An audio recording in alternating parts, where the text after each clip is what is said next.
Now, Nicole Brenner Schmitz is a Democratic strategist, and Rina is a GOP strategist and the founder and CEO of the Relax Strategies. Thank you both for being here with us this morning. Rina, what do you attribute Vivek Ramaswamy's polling success to so far? He had a big jump in the past week, but considering there are candidates who came into this race with much more name recognition, why do you think that happened? Simply put, the surge for Vivek Ramaswamy signals that the GOP electorate is open to fresh new ideas, is open to fresh new faces. And on top of it all, that there's an appetite for someone else other than Trump. And that's why I think you're going to continue to see the rise of somebody who was rather unknown just a few years ago, somebody that's now touting not only his business experience, his wealth, his status as the child of immigrants who has enjoyed privilege, but now wants to re-inject some vigor into not just discussion about what the GOP is today, but also what the GOP looks like post-Trump. Nicole, let me ask you, are you hearing anything in these kinds of speeches from a specific candidate or candidates in the wide Republican field that would give you either maybe concern or excitement for Joe Biden's reelection chances in 2024? Well, look, I would love nothing more than if the Republican Party would nominate somebody else. I would love for us to have real conversations about policies, education, tax, in this country, and not have it be Donald Trump. And there's a reason you hear these Republican candidates say over and over, we have to look at the future. We can't look back, because when they look back, they scare off independents. And there is that sliver right now of Republican voters who are not with Donald Trump. And they may, if he's the nominee, go to him, but that whole chunk won't. So they know that this is not a recipe for the future. What we just heard from former Governor Christie in the first part of his speech, good news. That's a lot of what Joe Biden's doing. He just had the leaders of Korea and Japan at Camp David to address the China issue. He hosted the first formal state dinner for the Prime Minister of India earlier this year to talk about our strategic partnership. He is the one that continues to advocate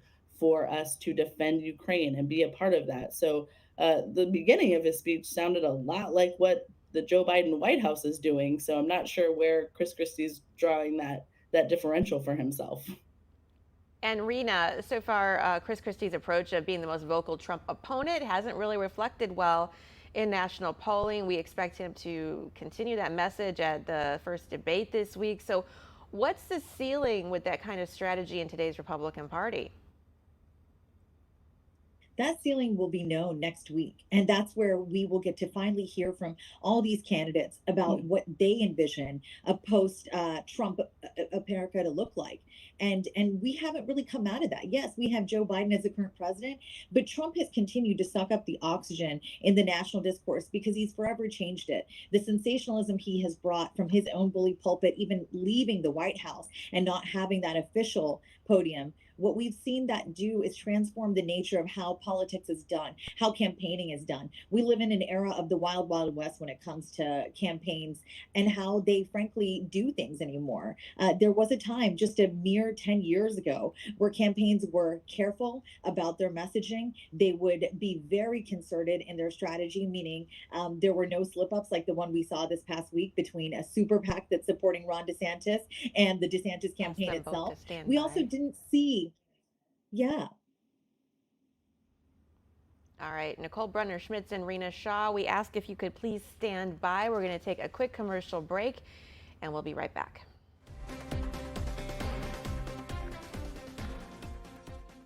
There's a new victim of identity theft every 3 seconds. And checking your credit score or bank statements may not be enough to alert you. That's because identity threats appear in more places than you realize. Identity thieves can use your information to open loans, transfer home titles, even commit crimes. Someone stole my information and tried to buy a car in my name. LifeLock monitors for threats to your identity, including ones you may miss, and alerts you if there's an issue. And if you're a victim, your dedicated U.S.-based restoration specialist will work to fix it. If something happens, you have somebody fighting for you. All plans backed by LifeLock's $1 Million Protection Package, including reimbursement for stolen funds. I know LifeLock has me covered. LifeLock, identity theft protection starts here. Call the number on your screen or visit lifelock.com/25now and use promo code 25now to save 25% on your first year of identity theft protection. Enroll now. If you've been injured in an accident that's not your fault and you don't have an attorney, listen up. We have legal professionals standing by to tell you what your case is potentially worth. Hello, I'm Gina, along with spokesperson Rob. Rob, tell the folks at home who should be calling right now. Well, just like you said, Gina, anyone who's been injured in an accident that was not your fault, you don't have an attorney, give us a call right now, and we're going to let you know what your case is potentially worth. Thanks, Rob. So what kind of calls have we been seeing today? Well, Gina, we're getting calls from all types of accidents today. Work accidents, slip and falls, truck accidents, and most commonly, car accidents. So if you were injured in an accident that was not your fault, you don't have an attorney, take that first step, pick up that phone and give us a call. We're going to answer your questions, and we'll let you know how much money you can get for your accident. Thanks, Rob. All right, folks at home, you heard it. Go ahead, don't hesitate, take that first step and call now. We have to go! A Scripps News special report from Hawaii. The communities of West Maui left in devastation from what could be the deadliest wildfire in American history. It's heartbreaking. There's nothing to go back to. What went so wrong in the moments that mattered, and how will Maui move forward? Lost Island, the Maui wildfires. A Scripps News special report tonight at 9/8 Central, only on Scripps News. Welcome back to our special coverage here on Scripps News. You're looking live now in Atlanta as the GOP presidential candidates are speaking at an event called The Gathering. So we are continuing to follow developments there. We'll bring those to you throughout this show. I want to get back, though, to our guests here. We have Rina Shaw, GOP strategist, and Nicole Brenner Schmitz, a Democratic strategist. We've been talking a bit about this, but Rina, I want to ask you, do you see any of these GOP candidates angling to perhaps not beat Trump in the primary, but work to get on the Republican ticket with him? I think much ado was made of that when Nikki Haley first announced her candidacy. That does happen to women quite frequently, always thought to be seeking second place because we don't think we're good enough for number one. I don't think that's entirely the case with Nikki Haley, but I do see her believing that this is an opportunity to not only rewrite her legacy, but a chance to get in there and have her own ideas heard. So I very much think she is interested in number two. Also, people have said this about Senator Tim Scott, another person who might seem comfortable with number two. So if you look at the field, there are a number of people that, again, look like they would be happy with the number two spot, being Trump's VP, for example. I think the tension between DeSantis and Trump has been too great. I don't think DeSantis would want to run with Trump and be his number two, but I also think Christie would never accept number two as well. So then you look further down the ticket, you see Asa Hutchinson, another really big Trump critic. I also don't think he would want to go for a VP slot in a Trump administration or even a DeSantis one. But there could be somebody like a Doug Burgum, for example, governor of North Dakota, who has been making waves. Early on, he did say that he would still vote for Trump if it was Biden on the ticket for the Democrats. And so really anything is perceived as possible here. Francis Suarez, a young mayor of Miami right now, he's also somebody that, because of his age, youth, people could be thinking that this is somebody who just wants to be number two on this ticket, on a GOP ticket. But I submit to you, I think politics, again, has changed so much that a lot of this field does think they're capable of leading the Republican Party into a new era. I don't think this many candidates would have jumped in if they did not think that the party needed saving and needed to make a course correction for having Trump as a standard bearer for all these years. All right, Rina, we are getting word that Vivek Ramaswamy is taking the stage right now. If you guys could stand by, we're going to go directly to him and listen. Absolutely. Okay, so I want to start because I was telling the story on stage. You are the first of the presidential candidates to note the issues of DEI, ESG, and this horrible situation in Hawaii, the absolute madness of some of the public officials. So look, I think we see this in one disaster after another, each of which are symptoms of a deeper problem. In the Maui case, let's talk about what actually led to those disastrous deaths. This is a hard truth because this is a sensitive situation. My heart goes out to the people who are suffering in Maui.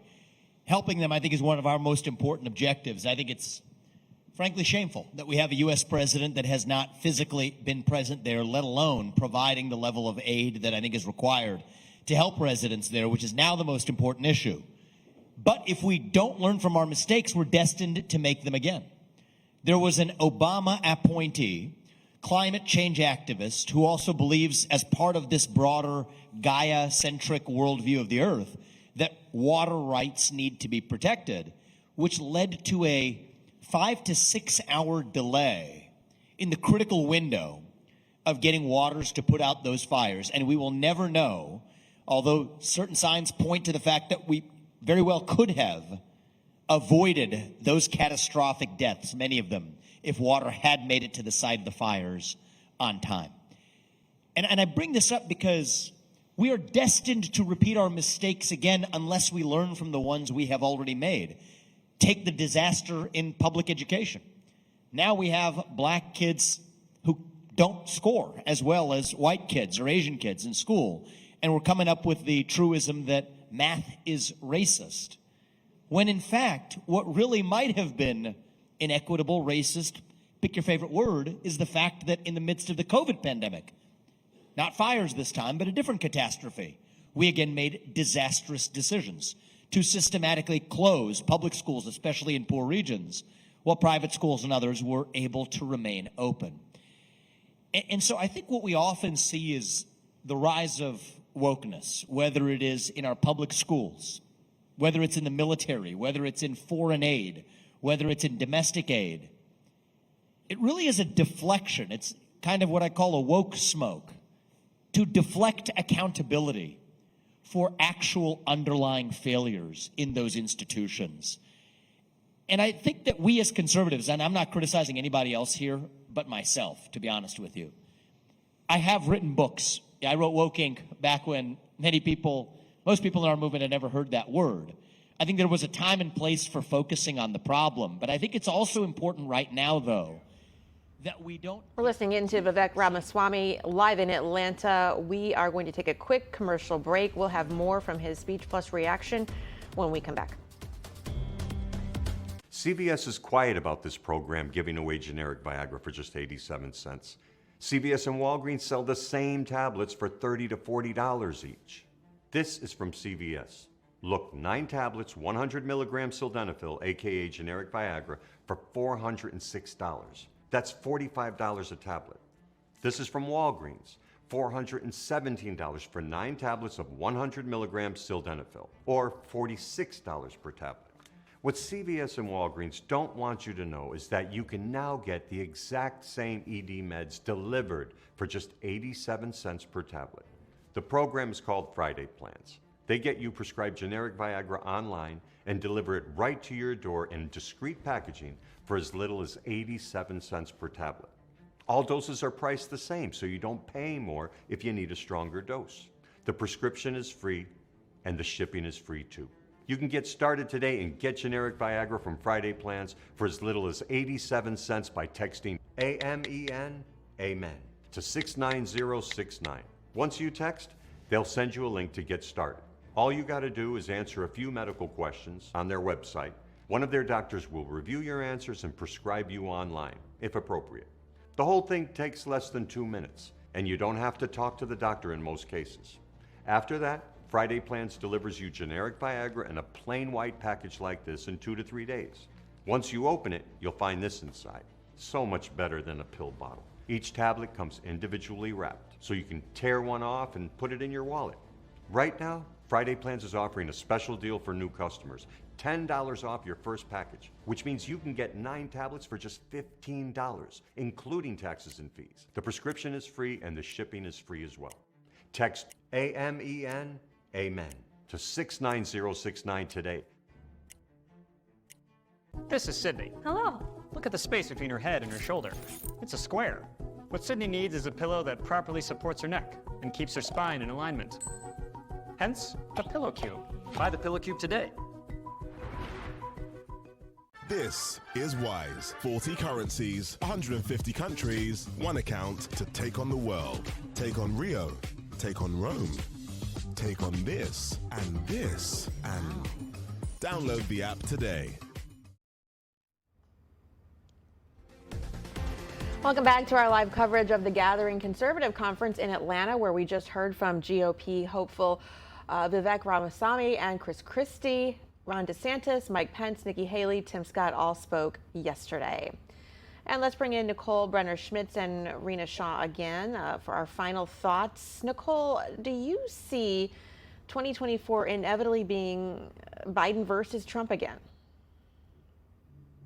It does feel that way right now. Obviously, we don't know what's going to take place with these legal cases and how that will go on to affect it. But it does feel like between the candidates' mainly unwillingness to attack him, they're consistently drawing the differences between themselves and Biden, but not running in a Republican primary. And that every time there's a new indictment, it seems to make the bulk of the Republican base dig in harder. They seem to believe this idea that it's a political witch hunt and keep doling out their dollars and giving their support to Trump. So it does feel like it's going to be a rerun, which in my mind means that the end result is also a rerun. We're just not going to see independents decide that Donald Trump should be in charge of this country. Nicole? There was a chance given to him in 2016, and there's been no change since the decision in 2020 And from Nicole, folks about whether he should be. I'm sorry, in charge Nicole, of this we're country. running out of time. Rina, I want to ask you about 10 seconds left. What do you think? You know, I think the guy we're hearing from on stage right now, Vivek Ramaswamy, really challenges what a conservative looks like in the year 2023. So I'm encouraged by this field of presidential hopefuls on the Republican side. I think they can inject new ideas, particularly on kitchen table issues. With the Biden-Trump sort of rematch seeming inevitable, we really need to hear about the ideas, policy solutions, get back to substantive talk about the future of our country, because we're living in a moment where Gen Z can't afford rent, millennials can't afford mortgage payments, and Gen X may have to work for far longer than they expected to. The American dream needs to be revitalized, and it can happen in this field of candidates. Thank you. Thank you, Rina Shaw and Nicole Brenner Schmitz, for your time and perspectives. Thanks a lot. We'll be back.